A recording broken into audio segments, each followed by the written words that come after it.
पाकिस्तान से इसराइल के दौरे के ऊपर कौन गया, किसने भेजा, कहाँ से किसने उसको ब्रीफिंग दी, लंदन में किस किस से उसने मुलाकातें की। बहुत बड़ी एक खबर है जिसके पीछे एक बहुत बड़ी साजिश है और उसके पीछे एक बहुत बड़ा प्लान है। ये तीनों चीज़ें मैं आपके सामने रखूँगा और आलमी मीडिया के सबूत उसमें शामिल हैं।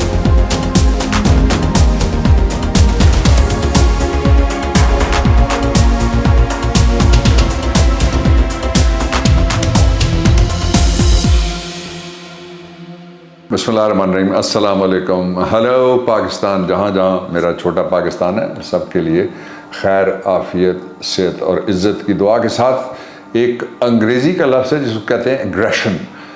उसका मतलब होता है तलख़ी, उसका मतलब होता है सख्ती और उसका मतलब होता है एक तेज़ी भी। पहले मैं शेर सुनाता हूँ और फिर मैं इस सवाल जो मैंने उठाया अभी आपके सामने उसका मैं आपको जवाब देता हूँ। शेर ये है कि मेरे मिजाज का इसमें कोई कसूर नहीं, तेरे सलूक ने लहजा बदल दिया मेरा। कहते हैं इमरान खान के लहजे में सख्ती आ गई है। क्यों आई है ये जानना बहुत ज़रूरी है। क्या उसको सख्ती कहा भी जा सकता है, ये जानना उससे भी ज़्यादा ज़रूरी। दूसरा, पाकिस्तान के हवाले से बहुत बड़ी एक ख़बर है जिसके पीछे एक बहुत बड़ी साजिश है और उसके पीछे एक बहुत बड़ा प्लान है। ये तीनों चीज़ें मैं आपके सामने रखूँगा और आलमी मीडिया के सबूत उसमें शामिल हैं। सवाल ये है, मैं फॉर्मुलेट करके आपके सामने रखता हूँ कि पाकिस्तान से इसराइल के दौरे के ऊपर कौन गया, किसने भेजा, कहाँ से किसने उसको ब्रीफिंग दी, लंदन में किस किस से उसने मुलाकातें की।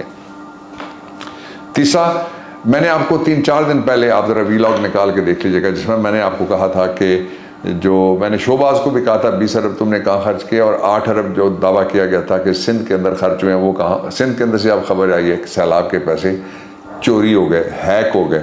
कौन अय्याशी कर रहा है सैलाब के पैसों के ऊपर, और अय्याशी मोटरसाइकिल पे बैठ के, साइकिल पे बैठ के, थड़े पे बैठ के, डाबे पे बैठ के नहीं कर रहा।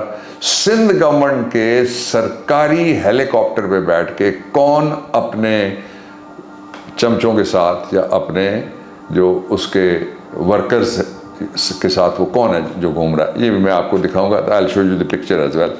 सबसे पहले आ जाइए कि जो इमरान खान है उसके हवाले से लोग कहते हैं कि जी जो जलसा हुआ हमारा पोठवार में चकवाल के अंदर, ये अजाज अमीर साहब का ज़िला है और इसकी तारीख़ी हैसियतें और बहुत सारी हैं, लेकिन उसकी 2 तारीख़ी हैसियतें मैं आपसे शेयर करना चाहता हूँ। एक उसकी तहसील है बौन के अंदर क्या में पाकिस्तान से पहले तेल निकला करता था और वहाँ रेलवे लाइन गई थी मंदरा से। ये जो लाहौर वाली लाइन है इसको काट के वहाँ से मंदरा, गुजर खान की एक यूनियन काउंसिल भी है और वो एक थाना भी है, मंदरा एक शहर भी है छोटा सा, वहाँ से गई थी। और जहाँ से वो गुजरती थी, पहला जो रेलवे स्टेशन उसके रास्ते में आता है चकवाल जाते हुए, वो है रख तारा सिंह। ये मास्टर तारा सिंह थे पंजाब वाले, जो प्री पार्टीशन की अगर हिस्ट्री आप पढ़ें तो इनका नाम आपको मिलेगा।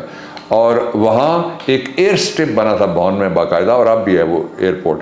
तो अब तो ये पटड़ी शरीफों के ज़िम्मे लगा के वो बेच के खा गए और लकड़ियाँ सारी ले गए, लोहे सारे उखाड़ के ले गए, और फिर ये लगा कि वो स्ट्रिप जो है उसको भी बंद कर दिया। कि पाकिस्तान की ये जो बर्बादी की दास्तान है, इसके ख़िलाफ़ अगर कोई सबसे मौसर आवाज़ उठी है वो आवाज़ इमरान खान की है। मैं आपको ताज़ा तरीन बताता हूँ। अभी यहाँ आने से पहले मैं उनके साथ एक मीटिंग में शरीक था, जिस मीटिंग में और इश्यूज़ के अलावा 2 इश्यूज़ ख़ास तौर पे, एक शहबाज के ख़िलाफ़ जो कस्टोडियल टॉर्चर है उसका इशू उठाया गया और उसके ऊपर सुप्रीम कोर्ट ऑफ पाकिस्तान में हमारी एक पिटीशन के ऊपर नोटिस जारी हुआ है।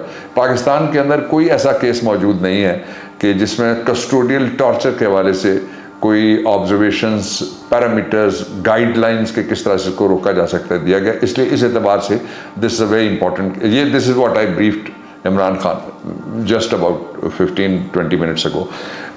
दूसरा, बहुत बड़ी बात यह है कि जो इस केस के साथ साथ कि पाकिस्तान में जो कानून बना था, मैंने आपको 2400 अरब रुपए की चोरी बताई थी, उसमें जो प्रोसिक्यूटर्स हैं वो लगा लिए हैं शरीफों ने अपने, और अपने प्रोसिक्यूटर्स लगाते हैं जो जाके कहते हैं जी आप बरी कर दें, आप छोड़ दें। वो पिछली दफ़ा जो एवन फील्ड का केस है जिसमें सज़ा बाप बेटी हुए हैं, एक मफरूर है, दूसरी मतलूब है लेकिन ज़मानत हुई है, वो दोनों तो जो प्रोसिक्यूटर था उसने कहा कि जी मुझे टाइम दे दे।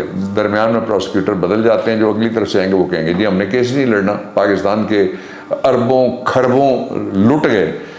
तो लोग जो पूछते हैं सवाल कि ये लुटे किसकी वजह से, वो कौन था, तो उन लोगों को फिर उठाया जाता है, उन लोगों को फिर डराया जाता है, उन लोगों को फिर मुकदमात में फंसाया जाता है, उन लोगों के। और रिसेंट उसकी एग्जांपल्स भी हैं और बहुत सारी एग्जांपल्स हैं। ये जो एक पोर्शन था हमारी आज की गुफ्तगू उसका ये भी था। जो मैं आपको बताना चाहता हूँ वो ये है कि ये कहते हैं कि इमरान खान के लहजे में सख्ती या एग्रेशन क्यों आई है। चार तरह बातें आप गौर कीजिएगा, जिसके लिए बाकायदा लोग बाहर से आए, मंगवाए गए।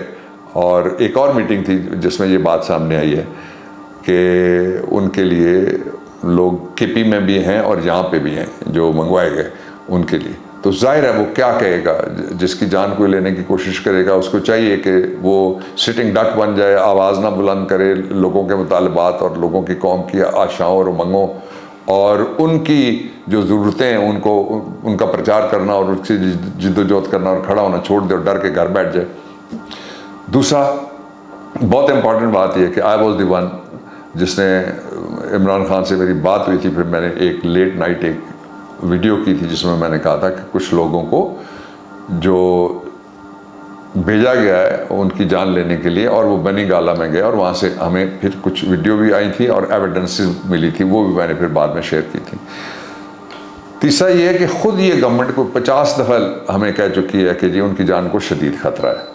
तो ये सरकारी तौर पे इम्पोर्टेड गवर्नमेंट के नीचे जो मिनिस्ट्री ऑफ इंटीरियर है उसका जो सेल है जो थ्रेट परसेप्शंस को एनालाइज करता है वो ये कहता है, फिर उसके हर वर्कर को परसिक्यूट किया जाए, उठाया जाए, लोगों को धमकियाँ दी जाएँ, लोगों की माँ बहनों को उठाया जाए। अरसलान के घर में जो कुछ हुआ वो आपके सामने है। तो वो उस आदमी को क्या करना चाहिए? एहतजाज ही करेगा ना ज़्यादा से ज़्यादा।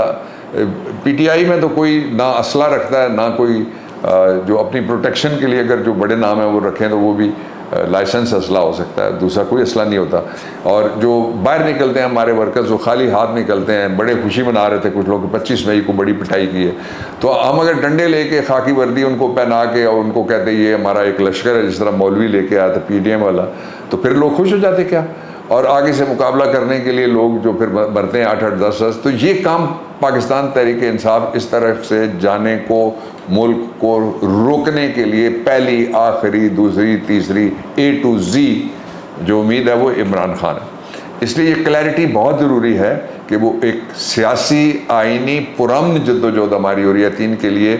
एक ये पाकिस्तान को हकीकी खुद मुख्तारी आज़ादी, दूसरा ये कि आलमी बरादरी में हमारी अपनी पॉलिसी इंडिजिनस, और तीसरा ये कि मुआशी महरूमियों का खात्मा किया जाए और लोगों को फलाई रियासत जो मदीना तो नबी सल्लल्लाहु अलैहि वसल्लम के मॉडल की तर्ज के ऊपर हो उसकी कोशिश की जाए कि उसकी पैरवी करें। दूसरा बहुत इंपॉर्टेंट इशू है, जब मदीना तो नबी सल्लल्लाहु अलैहि वसल्लम की बात आती है तो आप सल्लल्लाहु अलैहि वसल्लम के जो बेसत शरीफ से आगाज़ में किबला जो था वो किबला अव्वल था जो बैतुल मुक़द्दस है, जो इसराइल के कब्ज़े में 1967 से, उसके तरफ रुख अनवर करके आप सल्लल्लाहु अलैहि वसल्लम नमाज पढ़ते रहे, पढ़ाते रहे, और ता के मस्जिद किबलतैन जिसका मतलब है 2 किबले, वहाँ आके रुख अनवर को अल्लाह ताला की तरफ से हुक्म मिला कि मक्का की तरफ जो खाना खुदा है उसकी तरफ रुख मोड़ लिया जाए। ये पाकिस्तान का एक 9 रुकनी वफद वहाँ पे गया है, आलमी मीडिया चीख रहा है। वो जो गए हैं उसके बारे में यरूशलेम पोस्ट ने पहली खबर चलाई, उसके बाद फिर जो टॉक शोज़ होना शुरू हो गए। टॉक शोज़ कहाँ से हुए? इजराइल के अंदर से। वो सारे जाते हैं सारी दुनिया में, जैसे हमारे टॉक शोज़ इस वक्त कोई इसराइल में देखना चाहे या मेरी कोई वीडियो देखना चाहे तो वो देख सकते हैं, सारी दुनिया में लोग बैठ के देखते हैं। और हमें मेरी रीच अरब दुनिया में भी है because of my linguistic skills और जो मेरे पास शरिया की तालीम है उसकी वजह से।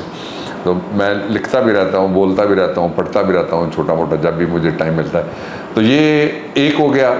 दूसरा ये हो गया कि वो गए क्यों हैं। वो उनको लंदन में जो एक मफरूर है पाकिस्तान का, उसने ये वफद बनाया और वो ये चाहता है कि सॉफ्ट करके लोगों को, और फिर एक दिन आपको पता लगे कि पाकिस्तान को इसराइल बड़ा मजबूरन, हमारी नाक की लकीरें उन्होंने निकाली, हम वेंट पे चले गए थे और वो हम छींक नहीं मार सकते थे उनके बगैर, इसलिए इसराइल को हमने तस्लीम कर लिया। जागते रहना, इन पे ना रहना, जागते रहना, इना दे ना रहना।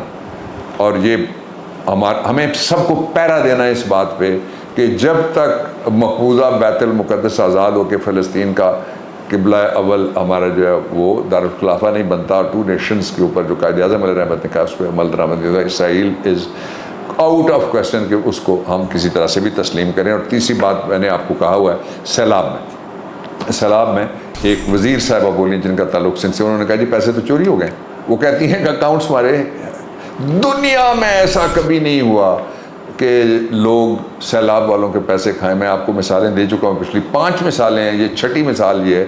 अब वो कहते हैं पैसे सारे हैक हो गए और हमारे अकाउंट्स हैक हो गए और वो लोग लेके चले गए। और उसके साथ ही एक जो सरकारी लस्सी के बगैर नहीं मौलाना जीता, और वो मौलवी जो पतली देसी घी वाली जो सरकारी खर्च के ऊपर बनती है हलवा, उसके बगैर नहीं जी सकता। किस तरह से उसकी डिस्पोजल पे एक पूरी गवर्नमेंट आ गई है, और जो एक तरफ लोग सांपों, बिच्छुओं, मच्छरों, बीमारियों, हारियों, तकलीफ़ों, मजबूरियों, माजूरियों में फंसे हुए हैं, और दूसरी तरफ अय्याशी हो रही है। इसीलिए इमरान खान और हम ये कहते हैं कि पाकिस्तान को डूबने से बचाने के लिए डबो तो दिया है हर एतबार से, अब बचाना है अगर तो फौरी इलेक्शन करवाया जाए। सारी दुनिया में जब कोई इशू पैदा होता है तो रेफरेंडम, एक नहीं 2 हुए, ब्रेग्जिट के रेफरेंडम हुए, लंदन में हुए, तो वहाँ तो जमहूरियत को और मुल्क को कोई ख़तरा नहीं पैदा हुआ। तो ये जो डरते हैं सारे के सारे एक निहत्ते इमरान से, उसकी वजह यह है कि उनको पता है कि इनको वो शिकस्त होनी जो पाकिस्तान में किसी दूसरे इलेक्शन में नहीं हुई थी। खुश रहिए, पाकिस्तान जिंदाबाद।